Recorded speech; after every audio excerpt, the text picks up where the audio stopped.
mis padres y mi hermana me invitaron a tomar algo en mi cumpleaños. Todo parecía ir bien hasta que de repente se levantaron de la mesa, diciendo que volverían enseguida. Mientras estaba sentado solo, un desconocido se acercó, me tomó de la mano y me susurró con urgencia: no les creas. No firmes nada y sal de aquí ahora mismo. El corazón me latía con fuerza y, sin pensarlo 2 veces, seguí su advertencia y salí corriendo por la salida de servicio. Apenas llegué a la calle, con el pecho apretado por el miedo, cuando miré hacia atrás, y lo que vi me dejó completamente en shock, porque en solo 10 minutos. Me llamo Seba Martínez, y hasta aquella noche de jueves de marzo, creo que tenía una familia amorosa. Mis padres, Robert y Linda Martínez, me criaron junto a mi hermana mayor, Jessica, tras adoptarme cuando tenía 3 años. Jessica era su hija biológica, 5 años mayor que yo, quien me recibió con los brazos abiertos. La familia Martínez siempre había sido mi ancla, mi refugio y mis tormentas. La invitación llegó 3 días antes de mi 25. Jessica me llamó mientras terminaba mi turno en la firma de contabilidad del centro donde trabajaba como analista junior. Su voz transmitía esa calidez familiar que me hizo sentir como la hermana adoptiva más afortunada del mundo. Seba, cariño, queremos llevarte a un lugar especial para tu cumpleaños, dijo Jessica con un tono inusualmente emocionado. Mamá encontró un nuevo restaurante de lujo en el centro llamado Sterling Room. Se supone que es increíblemente elegante, y pensamos que te merecías algo realmente bonito este año. Sentí una oleada de felicidad en el pecho. Los últimos meses habían sido difíciles económicamente. Había estado luchando por pagar el alquiler de mi pequeño apartamento mientras ahorraba cada centavo para la solicitud de ingreso a la Facultad de Derecho. La idea de una cena elegante me pareció la escapada perfecta para mi realidad, con un presupuesto ajustado. Suena genial, Jess. ¿Seguro que no es demasiado caro?, pregunté, sabiendo que mis padres se habían estado apretando el cinturón desde que la constructora de papá perdió un contrato importante.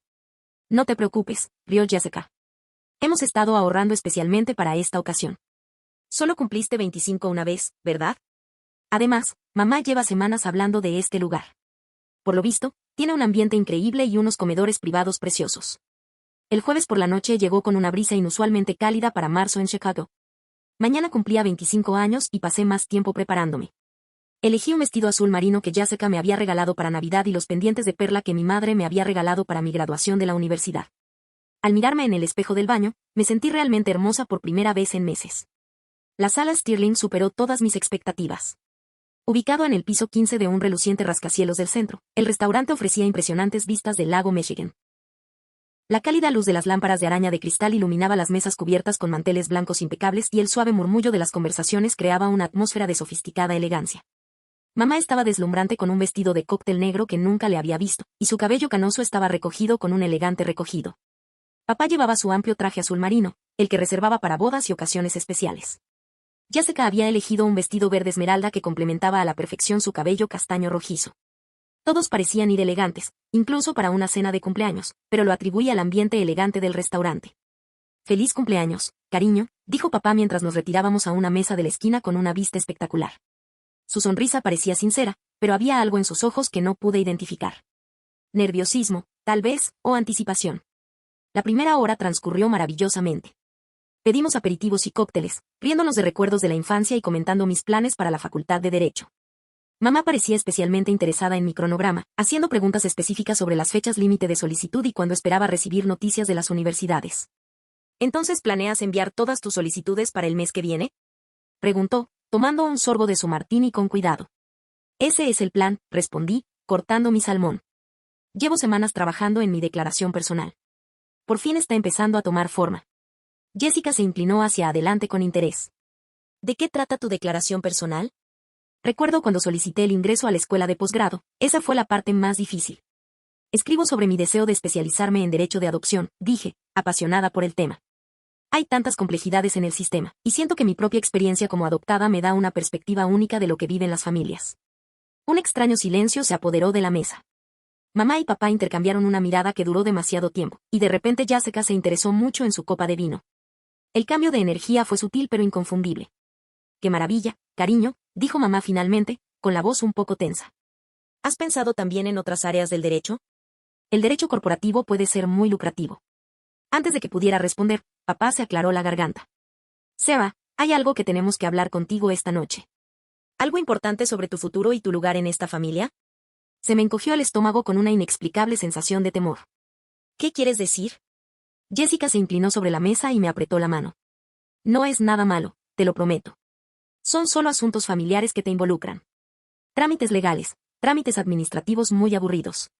Tenemos unos documentos que necesitamos que revises, añadió mamá, sin mirarme a los ojos.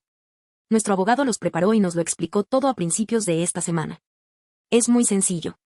Papá asintió. Se trata de tu herencia, cariño. Queremos asegurarnos de que todo esté bien organizado para tu futuro. Sabes cuánto te queremos y queremos cuidarte. La palabra herencia debería haberme hecho sentir segura y querida, pero en cambio, me dio escalofríos. Algo en su comportamiento parecía ensayado, como si hubieran practicado esta conversación. La forma en que se miraban constantemente, la precisión con la que elegían las palabras, el momento de mencionarlo durante lo que se suponía que era una celebración, todo parecía incorrecto. ¿No puede esperar hasta después de mi cumpleaños?, pregunté, intentando mantener un tono ligero. Pensé que esta noche se suponía que sería para celebrar, no para hacer negocios. Bueno, la cosa es que, dijo Jessica, con una sonrisa cada vez más forzada, los documentos tienen que firmarse esta noche. Nuestro contador nos explicó que a veces hay implicaciones fiscales delicadas. Si esperamos, podría costarle a la familia una cantidad considerable de dinero. Me dirigí a mi familia, estas 3 personas que me criaron, me amaron y me apoyaron en todo, y me sentí como si estuviera viendo a desconocidos. El elegante restaurante que nos rodeaba de repente se sentía sofocante, la hermosa vista parecía como si estuviéramos atrapados en lo alto de la ciudad sin escapatoria. No entiendo, dije lentamente. ¿Qué clase de documentos requieren tanta urgencia? ¿Y por qué no mencionaste nada de esto antes de esta noche? La compostura de mamá se quebró un poco. Sara, cariño, tienes que confiar en nosotros. Nunca haríamos nada que te hiciera daño. Todo esto es por tu bien, por el bien de toda la familia. Esa frase, para toda la familia, me impactó como un puñetazo. Ya la había oído antes, años atrás, durante una discusión familiar que oí por casualidad entre mamá y papá cuando creyeron que estaba dormida. Habían estado hablando de algo sobre el fondo universitario de Jessica y habían usado esa misma frase cuando papá expresó su preocupación por la justicia. ¿Dónde están estos documentos?, pregunté con voz apenas susurrante. Papá señaló hacia la entrada del restaurante. Nuestro abogado, el señor Patterson, nos espera en un comedor privado arriba. Tiene todo preparado y listo para tu firma. No debería llevar más de 10 minutos. Las piezas encajaban con una claridad abrumadora. El elegante restaurante, el comedor privado, el abogado esperando arriba, la urgencia del horario, la meticulosa coreografía de toda la velada, esto no era una celebración de cumpleaños. Era una transacción comercial, y al parecer yo era el producto que se vendía. Necesito ir al baño, dije, levantándome bruscamente. Me temblaban las piernas, pero logré mantener la voz firme. Enseguida vuelvo. Sarah, me gritó Jessica, pero ya me estaba alejando de la mesa, con el corazón latiéndome con fuerza. Me dirigí hacia la parte trasera del restaurante, pasando junto a otros comensales que disfrutaban de sus comidas habituales, sin conspiraciones, intentando desesperadamente procesar lo que estaba sucediendo. El baño estaba cerca de la cocina, y podía oír el tintineo de los platos y la animada charla del personal de cocina a través de las puertas batientes. De pie frente al espejo del baño, mirándome, me sentí completamente solo y aterrorizado. La mujer que me devolvía la mirada era alguien a quien apenas reconocía, no por mi apariencia, sino porque todo lo que creía saber sobre mi vida parecía desmoronarse a mi alrededor. Me eché agua fría en la cara e intenté pensar con racionalidad. Quizás estaba exagerando. Quizás se trataba de una planificación financiera legítima que requería atención inmediata. Quizás el extraño comportamiento de mi familia lo era. Simplemente nerviosismo al hablar de dinero, un tema que siempre había sido incómodo en casa. Pero en el fondo, en esa parte de mi mente que siempre había estado hiperconsciente de ser la hija adoptiva, la forastera, la que no encajaba del todo a pesar de todo su amor y aceptación, sabía que algo iba terriblemente mal. Cuando regresé a la mesa 5 minutos después, el ambiente había cambiado de nuevo. Mi familia estaba ocupada. Lo que parecía una intensa conversación en susurros se detuvo de golpe al verme acercarme. ¿Te sientes mejor?, preguntó mamá con exagerada preocupación. Mucho mejor, mentí, tomando asiento. Cuéntame más sobre estos documentos. ¿Qué se supone que debo firmar exactamente? Papá empezó a darme una explicación preparada sobre fondos fiduciarios, beneficios fiscales y estructuras legales que protegerían mis futuros intereses financieros. Sus palabras me invadieron sin llegar a penetrarme, porque estaba concentrada en observar sus rostros, su lenguaje corporal, como evitaban el contacto visual directo cuando les hacía preguntas específicas. 20 minutos después de que papá me explicara, Jessica se levantó de repente. Voy a empolvarme la nariz rápidamente antes de subir, anunció. Mamá la imitó de inmediato. Voy contigo. Sara, ¿por qué no terminan de hablar de los detalles tú y tu padre? Papá también se levantó y miró su reloj. De hecho, debería llamar al señor Patterson y avisarle que ya casi estamos listos. Saldré un momento para tener mejor señal. Y entonces, sin más, me encontré sentado solo a la mesa, rodeado de los restos de nuestra cena de cumpleaños, viendo a toda mi familia desaparecer simultáneamente con excusas endebles. El silencio que siguió a su partida fue ensordecedor. Permanecí allí sentado unos 30 segundos, sintiéndome cada vez más aterrado y aislado, cuando un hombre se acercó a mi mesa desde la barra. Tenía unos 40 años, era de estatura media y vestía un traje oscuro de negocios que parecía caro, pero no ostentoso.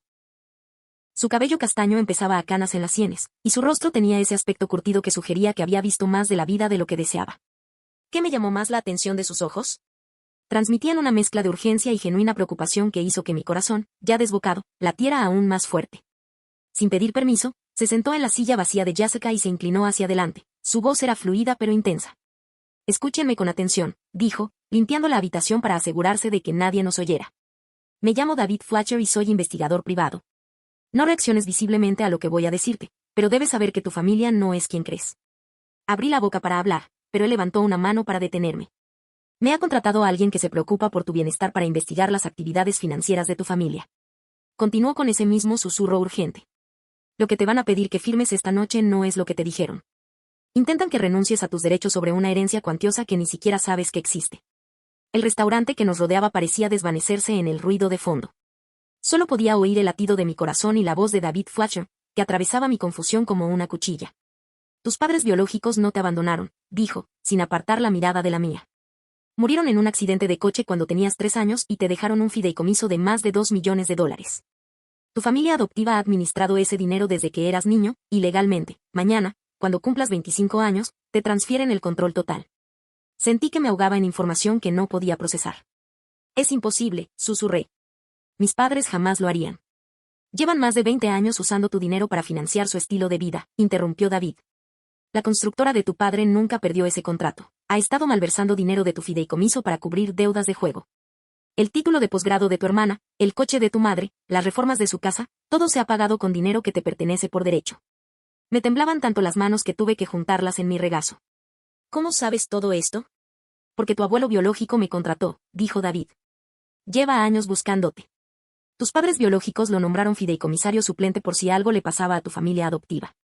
Cuando descubrió lo que la familia Martínez había estado haciendo con tu herencia, inició un proceso legal para exponerlos.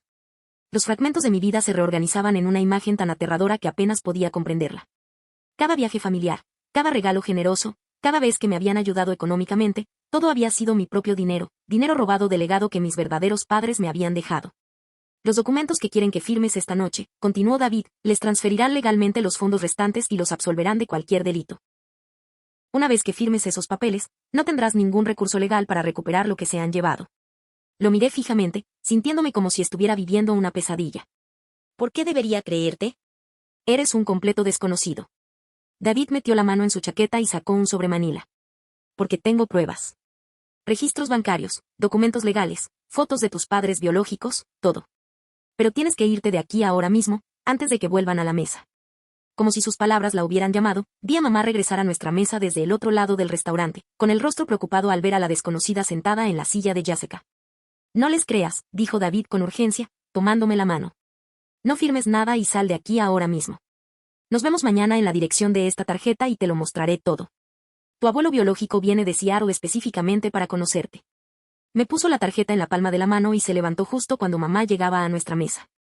Sin decir una palabra más, se marchó, desapareciendo entre la multitud de comensales como si nunca hubiera existido. Sara, cariño, ¿quién era ese hombre?, preguntó mamá, con la voz tensa por la ansiedad apenas contenida. La miré, a la mujer que me había criado, que me había enseñado a montar en bicicleta, que me había ayudado con la tarea y que me ayudaba cuando lloraba, y vi a una desconocida. La preocupación amorosa en sus ojos ahora parecía calculadora. El tono de preocupación en su voz sonaba a miedo a ser descubierta.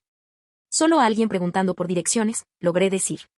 Papá y Jessica regresaron a la mesa con apenas unos minutos de diferencia, tan perfectamente sincronizados que confirmaron todas mis sospechas. No eran solo familiares que volvían de ir al baño por separado, eran conspiradores que se reunían tras darme tiempo a solas con lo que tuvieran planeado. ¿Listos para subir y encargarnos de este papeleo?, preguntó papá con entusiasmo forzado. Los miré a los tres, a estas personas que habían forjado mi identidad, que me habían dado su nombre, su amor y su supuesta protección, y sentí que se me partía el corazón en pedazos. Aunque David Fletcher mintiera, aunque se tratara de un malentendido complejo, lo cierto era que algo andaba muy mal en esta situación. Sentía una opresión en el pecho, como si me faltara el aire. El elegante restaurante que hacía una hora me había parecido tan hermoso ahora parecía una trampa, y yo era la presa que había caído voluntariamente en él. Creo que necesito un poco de aire fresco primero, dije, levantándome. Toda esta charla sobre documentos legales me está abrumando un poco. Seba, cariño, el señor Patterson me espera, dijo mamá, tomándome del brazo. Realmente no podemos retenerlo mucho más. Me aparté de su contacto, y el dolor que se reflejó en su rostro me habría devastado apenas unas horas antes. Ahora parecía la actuación de alguien a quien habían pillado en una mentira. Solo necesito 5 minutos. Dije, alejándome de la mesa. Nos vemos en los ascensores. Me di la vuelta y caminé rápidamente hacia la parte trasera del restaurante, pasando los baños, la cocina, buscando cualquier salida que no me llevara al comedor principal, donde mi familia podría verme salir. Mi corazón latía tan fuerte que lo oía en los oídos, ahogando el ruido ambiental del restaurante. Cerca de la cocina, encontré lo que buscaba, una salida de servicio, señalizada como solo de emergencia, que conducía a un muelle de carga. Sin dudarlo, empujé la puerta, activando una alarma que apenas oí por encima del sonido de mi propia respiración de pánico. La salida de servicio conducía a una zona de carga detrás del edificio, con camiones de reparto y contenedores de basura. Bajé rápidamente por la escalera de incendios exterior hasta el nivel de la calle. El aire de la tarde de marzo me golpeó la cara como una bofetada, frío, cortante y real de una manera que hizo que los surrealistas sucesos de la última hora fueran aún más pesadillescos. Corrí hasta el final de la zona de carga y salí a la concurrida calle del centro, con los tacones resonando contra el pavimento mientras me alejaba a toda prisa del edificio. Solo cuando estuve a una manzana de distancia me permití volver a mirar la sala de lujo, con sus ventanas brillando cálidamente a 15 pisos sobre la calle. Lo que vi en ese momento me dejó completamente impactado, porque en tan solo 10 minutos desde que huí hacia la salida de servicio, 3 sedanes negros se habían detenido frente al edificio. Hombres trajeados bajaban de los coches, con movimientos coordinados y decididos que sugerían que no estaban allí para una cena informal. Mientras observaba desde la distancia, vi a mi familia salir del edificio, flanqueada por lo que parecían ser agentes federales. Papá tenía las manos a la espalda, esposado. Mamá lloraba, sostenida por Jessica, que parecía estar en shock. Saqué mi teléfono y, con manos temblorosas, marqué el 911. 911, ¿cuál es su emergencia? Creo que mi familia acaba de intentar robarme la herencia, dije con la voz entrecortada. Y creo que los habían arrestado. La voz del operador era tranquila y profesional. Señora, ¿corre peligro inminente? Volví a mirar la escena que se desarrollaba fuera de la sala Sterling, donde subían a las 3 personas que me habían criado a vehículos federales separados, y me di cuenta de que ya no tenía ni idea de lo que significaba peligro inminente. No lo sé, susurré. De verdad que no lo sé. Pasé toda la noche en un motel barato, con el pelo pintado en el pelo, demasiado aterrorizada para volver a mi apartamento por si mi familia venía a buscarme. Me senté sobre la áspera colcha de poliéster, mirando la tarjeta de visita de David Fletcher e intentando procesar todo lo sucedido. La tarjeta era sencilla y profesional, David Fletcher, investigador privado, con dirección y número de teléfono en el centro de Chicago. En el reverso, había escrito con letra pulcra, nos vemos mañana a las 10 en el Lincoln Park Café, esquina de Clark y Fullerton. Ven solo. Trae identificación. Apenas dormí, mi mente repasaba 22 años de recuerdos, buscando señales que debería haber notado antes. ¿Cuántas veces se habían mirado mis padres con elocuencia cuando mencionaba problemas económicos? ¿Cuántas veces Jessica había evadido el tema cuando le preguntaba sobre la financiación de sus estudios de posgrado? ¿Por qué siempre han sido tan evasivos con mis padres biológicos, alegando que sabían muy poco de ellos? Alrededor de las 3 de la mañana, llamé al trabajo diciendo que estaba enfermo, sabiendo que no podría concentrarme en hojas de cálculo e informes financieros cuando todo mi mundo se derrumbaba a mi alrededor. Mi supervisora, la señora Rodríguez, fue comprensiva cuando le dije que tenía una emergencia familiar. Si tan solo supiera lo acertada que era esa descripción. Llegué al Lincoln Park Café media hora antes, eligiendo una mesa en un rincón desde donde podía vigilar la puerta. La mañana estaba gris y lluviosa, lo cual encajaba a la perfección con mi estado de ánimo. Pedí café tras café, con las manos temblando tanto que apenas podía llevar la taza a los labios. David Fletcher llegó exactamente a las 10, con el mismo traje oscuro de la noche anterior, pero con menos urgencia a la luz del día.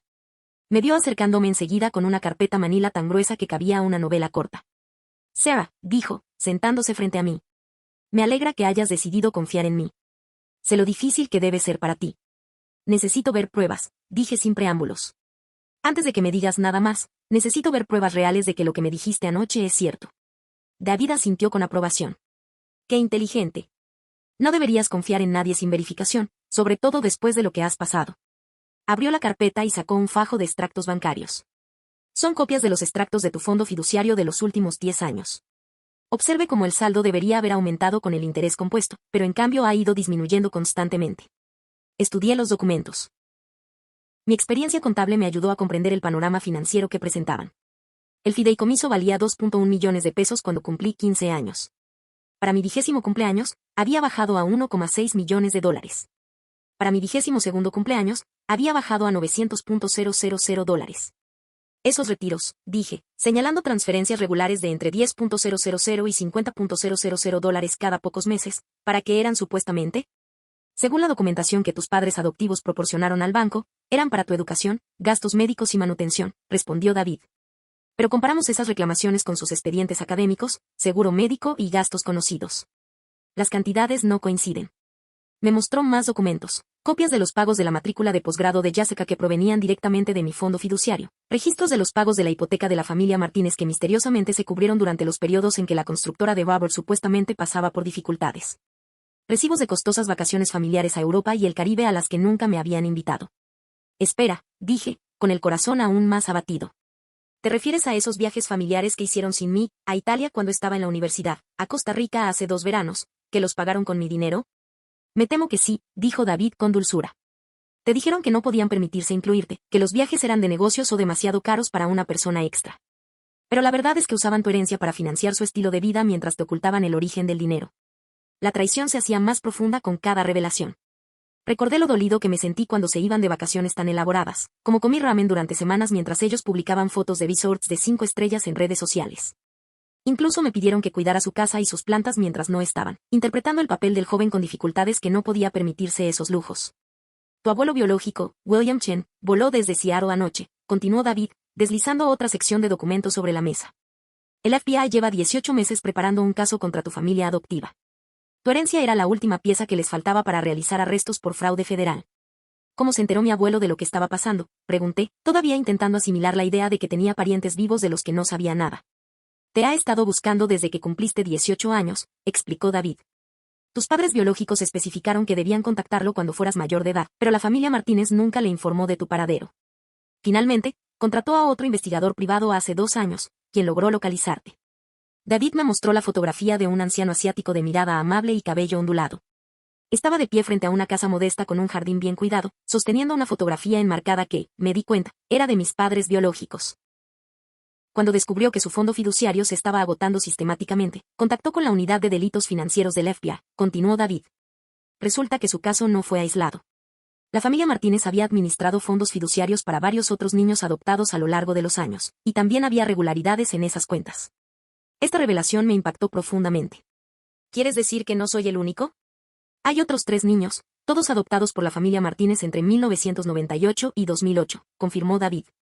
Todos tenían fondos fiduciarios establecidos por sus padres biológicos. Todos esos fondos se vaciaron sistemáticamente antes de que los niños alcanzaran la mayoría de edad. Lo miré horrorizado. ¿Qué pasó con esos niños? 2 de ellos ya son adultos y el FBI se ha puesto en contacto con ellos. Están cooperando con la investigación. El tercer hijo, un niño llamado Marcus, tiene solo 16 años. Lo sacaron del hogar de los Martínez y lo colocaron con familiares. La magnitud de la traición fue asombrosa. No se trataba solo de que mi familia me robara, sino de un patrón sistemático de explotación de niños vulnerables para obtener ganancias económicas. ¿Cuántos cuentos le había leído Linda Martínez a Marcus antes de dormir mientras planeaba robarle su herencia? ¿Cuántas veces había ayudado Robert Martínez a otros niños con sus tareas mientras malversaba el dinero destinado a su futuro? Necesito entender algo, dije, con la voz temblorosa por la ira y el dolor. ¿Alguna vez me amaron de verdad, o solo fui una fuente de ingresos desde el principio? La expresión de David se suavizó. Eso es lo más trágico de toda esta situación, Seba. Por todo lo que he observado e investigado, creo que sí te querían, al menos al principio. Pero en algún momento, su desesperación económica superó sus instintos paternales. Se convencieron de que merecían acceso a su dinero porque eran quienes proporcionaban el cuidado diario. Sacó una serie de documentos financieros que mostraban las crecientes deudas de la familia Martínez a lo largo de los años. La constructora de Robert llevaba casi una década en quiebra, no prosperando como me habían hecho creer. Linda había estado comprando compulsivamente, acumulando enormes deudas con las tarjetas de crédito que habían estado pagando con dinero de mi fondo fiduciario. Los estudios de posgrado de Jessica se habían financiado completamente con mi herencia, a pesar de que ella afirmaba haber recibido una beca completa. Estaban atrapados en un ciclo de dependencia financiera de un dinero que, para empezar, nunca les perteneció, explicó David. Cada año se hacía más difícil parar, porque parar habría significado admitir lo que habían hecho y afrontar las consecuencias legales. Pasé las 2 horas siguientes en esa cafetería, revisando documento tras documento que describían un panorama de abuso financiero sistemático a lo largo de toda mi vida. Cada hito familiar, cada expresión de amor y apoyo, cada momento de lo que creía que era un cariño genuino, ahora estaba manchado por la certeza de que, sin saberlo, había estado financiando mi propia explotación. Hay algo más que debes saber, dijo David al final de su presentación. La cena de anoche no fue su primer intento de conseguir que firmes documentos. Llevan meses planeando esta estrategia. Me mostró copias de correos electrónicos intercambiados entre los miembros de la familia Martínez, donde discutían diversas estrategias para que yo cediera mis derechos de herencia. Consideraron todo, desde alegar una emergencia médica familiar que requería fondos inmediatos hasta sugerir que debía firmar los documentos del seguro para mi propia protección. La cena en el restaurante fue idea de Jessica, continuó David. Pensó que un ambiente festivo haría menos probable que hicieras preguntas difíciles sobre los documentos. Eligieron específicamente un restaurante elegante para que te sintieras agradecido y en deuda con ellos. La manipulación fue asombrosa en su cálculo. Habían planeado cada detalle de la velada, el lugar caro, la elegante apariencia, el momento de la conversación, incluso cómo se levantaron todos a la vez para darme tiempo a procesar lo que me dijeron. Con lo que no contaban era con la intervención de David Fletcher. ¿Cómo supiste que debías estar allí anoche?, pregunté. Llevamos meses monitoreando sus comunicaciones y sabíamos que planeaban actuar pronto, respondió David. Tu abuelo llegó hace 3 días precisamente porque esperábamos que actuaran cerca de tu cumpleaños. Me asignaron en el restaurante como refuerzo por si necesitabas ayuda inmediata. La idea de que mi abuelo, un hombre al que nunca había conocido, se hubiera preocupado tanto por mi bienestar que hubiera volado al otro lado del país para protegerme era casi insoportable. Mientras quienes me criaron conspiraban para robarme lo que quedaba de mi herencia, un desconocido de mi misma sangre movía cielo y tierra para salvarme de su engaño. ¿Cuándo podré conocerlo?, pregunté, sorprendida por la desesperación que sentía por conectar con este hombre que representaba el único vínculo que me quedaba con mis padres biológicos. Esta tarde, si estás lista, dijo David. Se hospeda en un hotel en el centro y tenía muchas ganas de conocerte. Pero quiero prepararte para algo, se siente muy culpable por no haberte encontrado antes. Se culpa a sí mismo por no haber sido más persistente e intentar localizarte después de la muerte de tus padres. La idea de que alguien me hubiera estado buscando, de que tuviera familiares que quisieran conocerme, fue una revelación que me oprimió el pecho de emoción. Durante muchos años, me sentí como una extraña, incluso dentro de mi familia adoptiva, siempre preguntándome si mi diferencia se debía a ser adoptada o simplemente a ser introvertida en una familia de extrovertidos. ¿Cómo son?, pregunté. Mi familia biológica, quiero decir. ¿Qué podía esperar? David sonrió por primera vez desde que lo conocí. Tu abuelo es profesor universitario jubilado, de matemáticas, para ser exactos. Es tranquilo y reflexivo, muy académico. Tu abuela falleció hace 5 años, pero, según dicen, era una mujer maravillosa que te habría adorado. Tienes un tío en Portland y una tía en San Francisco, quienes te han estado ayudando en la búsqueda. La existencia de toda una familia extensa de la que desconocía su existencia fue emocionante y abrumadora a la vez. Me había pasado la vida pensando que estaba prácticamente solo en el mundo, salvo por la familia Martínez, y ahora descubría que había personas que compartían mi historia genética, mi trasfondo cultural y mis tradiciones familiares. Tus padres, continuó David, eran personas brillantes. Tu padre era cardiólogo y tu madre, cirujana pediátrica. Se conocieron en la Facultad de Medicina y se dedicaron por completo el uno al otro y a ti. Tu abuelo tiene cientos de fotos y videos tuyos desde que naciste hasta los 3 años. Tus padres lo documentaron todo, tus primeros pasos, tus primeras palabras, tu primera fiesta de cumpleaños, los viajes familiares al parque. Nunca había visto fotos mías de bebé. La familia Martínez había afirmado que todas mis fotos antiguas se habían perdido en una inundación en el sótano hacía años, y acepté esa explicación sin rechistar. Ahora me doy cuenta de que probablemente ocultaron o destruyeron esas fotos para mantener la ficción de que mis padres biológicos me habían abandonado. Nunca me abandonaron, ¿verdad?, pregunté, aunque ya sabía la respuesta. Jamás, confirmó David con firmeza. Te adoraban. Te especificarán que, si algo le sucediera, debería ser criado por la familia Martínez, quienes eran sus amigos más cercanos en aquel entonces. Confiaron en que Robert y Linda te cuidarían como si fuera su propio hijo y preservarían tu herencia para tu futuro. Esa confianza fue catastróficamente infundada. Nos sentamos en silencio unos instantes mientras asimilaba la magnitud de lo que había aprendido. Toda mi historia de vida, todo lo que creía sobre mis orígenes y mi familia, había sido una mentira cuidadosamente construida, diseñada para facilitar el fraude financiero. ¿Qué pasa ahora?, pregunto finalmente. Ahora conoces a tu abuelo y comienzas el proceso de recuperar tu vida, respondió David. El FBI querrá entrevistarlo exhaustivamente durante las próximas semanas. Habrá procedimientos judiciales que probablemente durarán varios meses. La familia Martínez probablemente intentará llegar a algún tipo de acuerdo con la fiscalía, pero eso dependerá de su disposición a cooperar. Empacó los documentos y me entregó una tarjeta de presentación para el agente del FBI que lleva mi caso. La agente Sarah Morrison será su principal contacto con las autoridades. Se especializa en delitos financieros que involucran a familias y ha llevado varios casos similares al suyo. Mientras nos preparábamos para salir de la cafetería, David me puso una mano suave en el hombro. Quiero que sepas algo, Sarah. Lo que te pasó no fue tu culpa. Eras un niño cuando esto empezó, e incluso de adulto, no tenías motivos para sospechar que quienes te criaron te robaban. Tu confianza en ellos era natural y apropiada. La traición a esa confianza fue el delito, no tu incapacidad para detectarla. Sus palabras fueron amables, pero no estaba segura de estar lista para liberarme de toda responsabilidad. ¿Cómo es que nunca cuestioné sus inconsistencias financieras?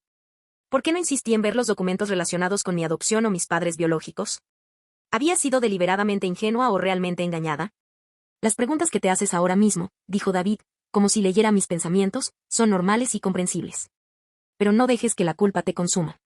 Fuiste víctima de un engaño sofisticado y prolongado, llevado a cabo por personas que tenían todas las razones para esperar tu confianza. Concéntrate en seguir adelante y reconstruir tu vida con personas que realmente se preocupan por tu bienestar. David me mostró fotos de una joven pareja que no reconocí, pero cuyos rostros me resultaban familiares. La mujer tenía mis ojos. El hombre tenía mi nariz y mi barbilla. Thomas y Mary Chen, dijo David en voz baja. Tus padres biológicos. Ambos eran médicos y murieron en un accidente múltiple en 1994 cuando tenías 3 años. Dejaron instrucciones específicas de que, si algo le sucedía, te colocarían con una familia Martínez, que eran sus amigos cercanos. Toqué la fotografía con dedos temblorosos. Parecían tan jóvenes. Lo eran. Tenían 28 y 30 años cuando fallecieron. Pero fueron lo suficientemente inteligentes como para establecer un fondo fiduciario integral para ti, con instrucciones muy específicas sobre cómo usar el dinero para tu cuidado y educación. David sacó extractos bancarios y documentos legales que describían un panorama de robo sistemático durante más de 2 décadas. La familia Martínez había usado el dinero de mi herencia para financiarlo todo, desde las vacaciones familiares hasta los estudios de posgrado de Jessica y los negocios fallidos de papá. Lo más desgarrador, continuó David, es que parecen quererte de verdad. Pero en algún momento, se convencieron de que merecían tener acceso a tu dinero porque eran ellos quienes te criaban. Pasé 3 horas en esa cafetería, aprendiendo sobre los padres que nunca conocí y la familia que me había traicionado. William Chen, mi abuelo, o lo que yo era esa tarde, un hombre distinguido de unos 70 años con mi mismo cabello oscuro y mi mismo porte amable. Te he estado buscando durante tanto tiempo, dijo, con lágrimas corriendo por su rostro mientras me abrazaba por primera vez. Tus padres estarían muy orgullosos de la mujer en la que te convertirías. El proceso legal que siguió tardó casi un año en resolverse. La familia Martínez se declaró culpable de los cargos federales de fraude, malversación de fondos y conspiración. Papá recibió 8 años de prisión federal. Mamá recibió 5 años. Jessica, quien cooperó con la fiscalía y presentó pruebas contra sus padres, recibió 3 años de libertad condicional y servicio comunitario. Lo más doloroso no fue la traición ni el dinero que me habían robado. Fue darme cuenta de que su amor por mí había sido real, pero no lo suficientemente fuerte como para superar su avaricia y desesperación. Habían elegido verme como un recurso al que explotar en lugar de una hija a la que proteger. Con la ayuda de excelentes abogados y la unidad de delitos financieros de la FBI, recuperé la mayor parte de mi herencia. El fondo fiduciario, que debería haber superado los $3 millones, se había reducido a apenas 800.000. Pero, junto con la restitución ordenada por el tribunal y la liquidación de los bienes de la familia Martínez, recuperé casi $2 millones, suficientes para pagar mis estudios de derecho. Comprar una casa modesta y comenzar una nueva vida con seguridad financiera. Volví a cambiar mi nombre legal a Sarah Chanen y me matriculé en la Facultad de Derecho de Northwestern ese otoño, especializándome en Derecho de Adopción y Delitos Financieros. Mi declaración personal, cuando finalmente la presenté, contaba la verdad sobre mi experiencia, como aprendí que la familia no se trata solo de sangre ni de papeles de adopción, sino de integridad, honestidad y amor genuino. Mi abuelo y yo forjamos una relación muy estrecha durante los meses siguientes. Me contaba historias de mis padres, me mostraba fotos familiares y me ayudó a comprender la herencia cultural que desconocía. Por primera vez en mi vida, sentí que realmente pertenecía a algún lugar. La noche antes de empezar la facultad de Derecho, recibí una carta por correo de la prisión. Era para mi mamá, Linda Martínez, la primera comunicación que tenía con ellos desde aquella horrible cena de cumpleaños. Sarah, comenzaba la carta, sé que no hay palabras que puedan reparar el daño que te causamos. Durante tantos años nos dijimos que te cuidábamos con ese dinero, que nos lo merecíamos porque éramos quienes te cambiamos los pañales, te ayudamos con las tareas y nos preocupábamos por tu futuro. Pero la verdad es que te robamos y traicionamos la confianza que tus padres biológicos depositaron en nosotros cuando nos eligieron como tu familia. Quiero que sepas que todos los días aquí, pienso en la niña que se metía en mi cama durante las tormentas y en cómo no la protegí de quienes se suponía que más la querían. Mereces algo mejor de nosotros. Mereces honestidad, integridad y unos padres que prioricen tus intereses sobre sus propios miedos y debilidades. Espero que algún día puedas perdonarnos, no por nuestro bien, sino por tu propia paz. Espero que construyas una vida hermosa con personas que te quieran como mereces. Y espero que, cuando seas abogado, ayudes a otros niños que estén en situaciones como la tuya, para que no les pase lo mismo que a ti. Siempre te querré, aunque entiendo por qué nunca podrás corresponderme. Mamá, lloré durante horas después de leer esa carta. No porque los perdonara, sino porque era lo primero que me decían con sinceridad sobre lo que habían hecho. Era el reconocimiento que necesitaba para finalmente empezar a sanar de la traición. 3 años después, me gradué con honores de la Facultad de Derecho de Northwestern y acepté un puesto en un despacho especializado en delitos financieros y derecho de familia. En mi primer día de trabajo, recibí una tarjeta de mi abuelo con una fotografía, mis padres a mi edad, de pie frente a su primera casa, jóvenes, esperanzados y orgullosos. Estarían muy orgullosos de quien te has convertido, había escrito en el reverso. No por lo que has superado, sino por quien eliges ser cada día. Conservo esa foto en mi escritorio, junto a la tarjeta de presentación que David Fletcher me dio aquella noche en el restaurante. Me recuerda cada día que la familia no se trata de quien te cría ni de quien comparte tu ADN, sino de quien te defiende cuando tú mismo no puedes. La familia Martínez se autodestruyó intentando robarme mi herencia, pero no pudieron robarme lo más importante que mis padres biológicos me dejaron, la certeza de que tenía suficiente para estar protegida, incluso después de morir. Ese amor, combinado con la guía de mi abuelo y mi propia determinación de convertir la tragedia en un propósito, se convirtió en la base de una vida que jamás podrían haberme arrebatado, sin importar cuántos documentos intentaran hacerme firmar. A veces me pregunto qué habría pasado si David Fletcher no se hubiera acercado a mi mesa esa noche, si no hubiera confiado en la advertencia de un extraño sobre las mentiras de mi familia. Probablemente habría firmado esos papeles, habría donado mi herencia en el futuro y habría pasado el resto de mi vida agradecida a quienes me habían robado. En cambio, aprendí que a veces los momentos más importantes de nuestras vidas ocurren cuando elegimos escuchar la voz que nos dice que algo anda mal, incluso cuando todos en quienes confiamos nos dicen que todo está bien. Esa noche, en un Sterling Room, elegí confiar en mis instintos antes que en mi corazón, y eso me salvó la vida de maneras que aún estoy descubriendo. Ahora, como abogado de éxito especializado en proteger a personas vulnerables de la explotación financiera, les digo a mis clientes lo mismo que David Fletcher me dijo aquella noche: no les crean. No firmen nada y confíen lo suficiente en ustedes mismos para alejarse cuando sientan que algo anda mal. Porque a veces, las personas que dicen amarnos más son de quienes más necesitamos protección. La herencia que me dejaron mis padres no fue solo dinero, fue la base de una vida de integridad, justicia y amor verdadero. Y nadie, ni siquiera las personas que me criaron, podrían robarme eso.